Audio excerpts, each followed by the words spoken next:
সাংবাদিকরা আক্রান্ত হলে মানুষ যাবে কোথায়? সাংবাদিকরা, শিক্ষকরা হচ্ছে জাতির বিবেক।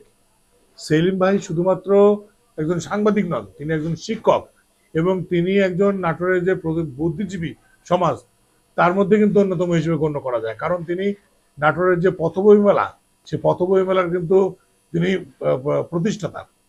তো তার মতো একজন নিরিবিলি নির্ঝঞ্ঝাট মানুষকে এইভাবে পথের মধ্যে ধরে বেধড়ক পিটিয়ে হাত পা ভেঙে দেওয়া হবে, এটা আসলে কোনোভাবেই কাম্য।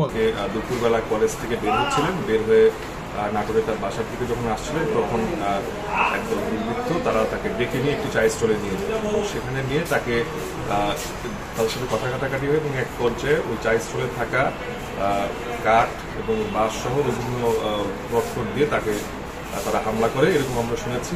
উনি প্রান্তজন পত্রিকার সম্পাদক, উনি একজন নির্ভেজাল মানুষ। ওনার উপর যারা হামলা করেছে তাদেরকে দ্রুত আইনে এনে প্রতিবাদ জানাচ্ছি আমি এবং নিন্দা জানাচ্ছি।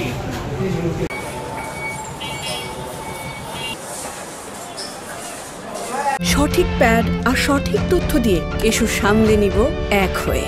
Mona Lisa sanitary napkin. ওনার 2 হাতের হাড্ডি ভাঙা, উনি আপাতত নাটোর সদর হাসপাতালে চিকিৎসাধীন অবস্থায় আছেন। সেলিম সাহেব আজকে দুপুরে আঘাতপ্রাপ্ত হয়ে নাটোর সদর হাসপাতালে আসেন এবং আমরা তার শরীরে জখমের চিহ্ন পাই এবং তার হাতের এক্স রে করি, করার পরে হাতের হাড্ডি ভাঙা পাওয়া যায়। তো উনি বর্তমানে নাটোর সদর হাসপাতালে চিকিৎসাধীন অবস্থায় আছেন।